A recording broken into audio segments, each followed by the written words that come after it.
Welcome. Today we're going to be talking about horse behavior and body language. Horses communicate primarily through body language, so we're going to be talking about how this is going to keep you safer when you work with your horses and help you to build a stronger relationship. So first, let's look at a few body language examples. Here's some signs of relaxation. We've got a horse that is enjoying the sunshine. He's got a nice relaxed neck and tail. If we take a closer look at his facial expression, we can see he's got a soft eye, droopy lower lip, and relaxed nostrils. So if we look at his overall posture, there's no tension in his top line, and he's in a nice, peaceful state. Next, we're going to take a look at signs of tension or worried state. So here, there's Zoloff, which we're going to zoom in on him and take a closer look at what he's telling us with his body language. His legs are positioned to run to the left here. He's got a raised neck and a tense top line. If we take a closer look at his facial expression, we can see his ears are focused forward on what he's worried about. He's got a tight jaw and flared nostrils. So his overall posture is telling us he's worried and ready to run. Now we're going to look at some dominant and testing behavior. Here we have Legend and Crosby. And Legend and Crosby usually go out together in a herd, but today I turned them out in the round pen to let him enjoy the sunshine some. And Legend is the most dominant in his group, so you can see him coming up and pushing Crosby a little bit, and Crosby's doing some posturing and kind of warning Legend away from him. So Legend comes up, checks him out. Right there, Crosby is warning him to move away. But you notice how Legend just kind of stays there and keeps the pressure on a little bit, even though Crosby is warning him to move away, because Legend is a little more of a dominant guy. And most of the time, a horse's posturing and warning ends peacefully. So in this case, this ended very peacefully. Legend goes up here and pushes Crosby the other direction. But it's good to be aware of these signs and just pay attention when you see them. Next, let's take a look at some aggressive behavior. Here we have Zoloff, who you saw earlier in the spooking example. And he is a horse who was rescued from a feedlot and has some fear and aggression around other horses. So I'm going to lead Legend by, and we're going to see what happens.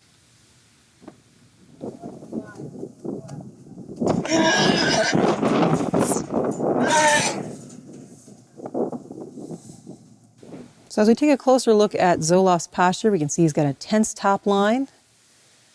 As we look at his facial expression, you can see his ears are pinned flat back. He's got a clenched jaw. And he's got creases around his nose which show irritation. So his overall posture is one of aggression. Next, let's take a look at some playful behavior. Here we have two horses enjoying a beautiful day and playing together, and sometimes this can be mistaken for aggression.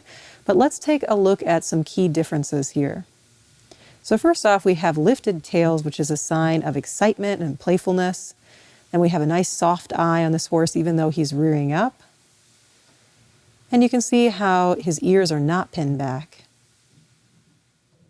So now that we've seen some different scenarios of our horse's body language, let's talk about reading the horse based on the environment that they're in and the circumstance that we're approaching.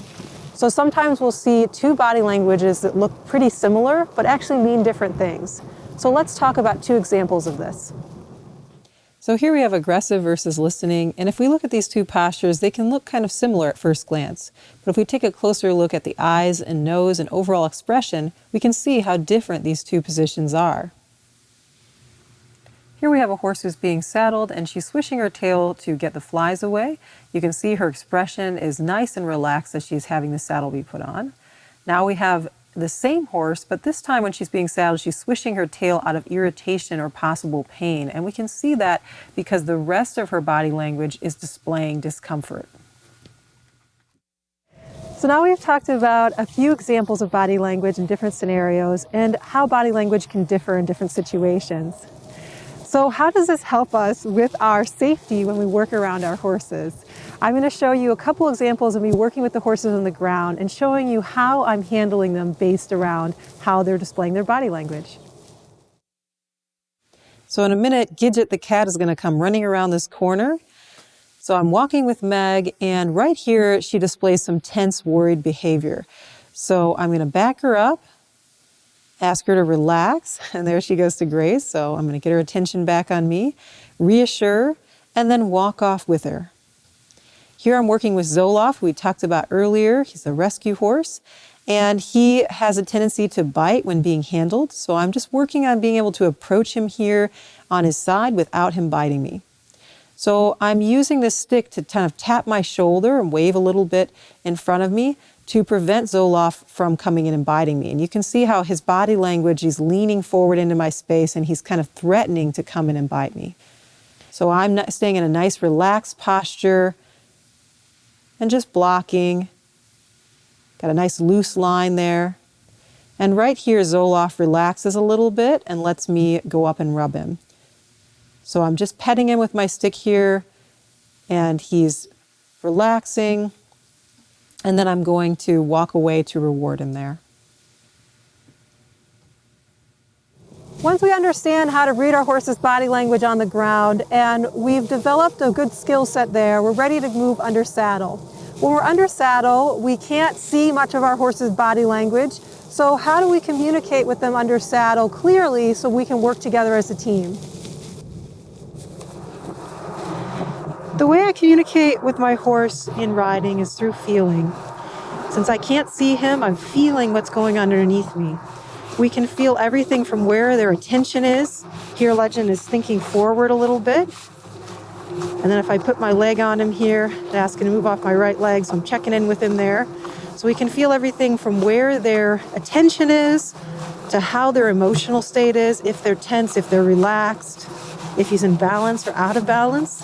So when we ride our horses, that ability to feel with them is the way we have conversations and keep our connection throughout our work together.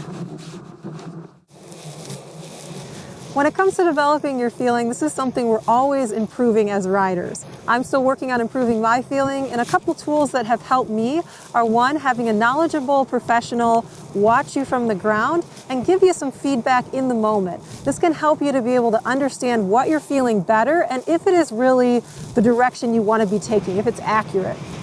The other thing that has been a great tool for me is riding a really well-trained, seasoned horse. And this can really do wonders for helping you to understand what a good balanced horse should feel like and help you to be able to give your horse better guidance and direction when you ride.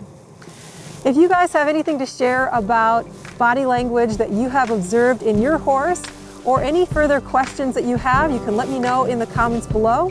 Have a wonderful week. Enjoy your horses. I'll see you in the next video.